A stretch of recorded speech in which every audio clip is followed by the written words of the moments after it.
This is Damon Fordham, adjunct professor of history at the Citadel Military College here in Charleston, South Carolina. And I'm going to talk to you about one of the lesser known heroes from the state of Florida. During the Reconstruction era, that brief period from 1865 to 1877, black men were allowed to vote, and some 2,000 served in public office in the southern states.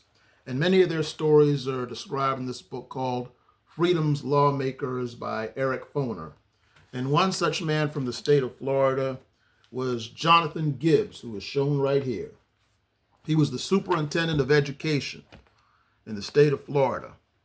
And at one point in 1871, he decided to publish a series of articles of great black heroes such as Ira Aldridge, the Shakespearean actor, along with Benjamin Banneker, who was the great scientist.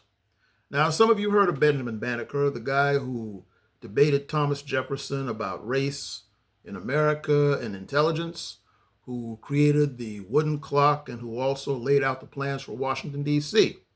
Well, anyway, he wrote about these articles, and the idea that an African-American man was good at something mental and not just something physical, a stereotype that still exists today, it blew some people's minds.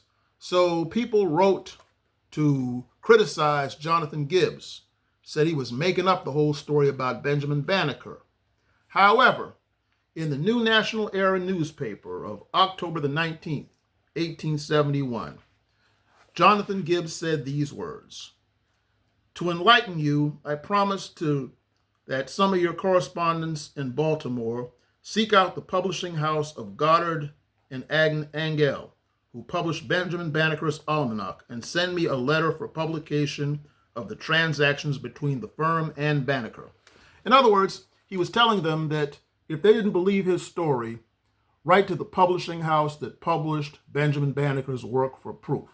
And Benjamin Banneker, in fact, he wrote an almanac in 1792 and 1793 that predicted eclipses and the weather, as well as giving a lot of words of wisdom. And that's important because, you see, when you deal with information and you get it from a reliable source, you got to fight the foolishness with the facts and give them the source. When somebody puts something up on social media that sounds sort of different than what you're accustomed to believing, make sure that you ask them for the source. And if they can't give it, leave it alone. So basically, that's the lesson that Jonathan Gibbs taught us. And incidentally, there is a high school named after Jonathan Gibbs down in St. Petersburg, Florida. And his son Thomas was one of the founders of Florida A&M University. So that goes to show that education went deep into his family and that he left a lasting legacy. So remember, folks, fight the foolishness with the facts. This is Damon Fordham.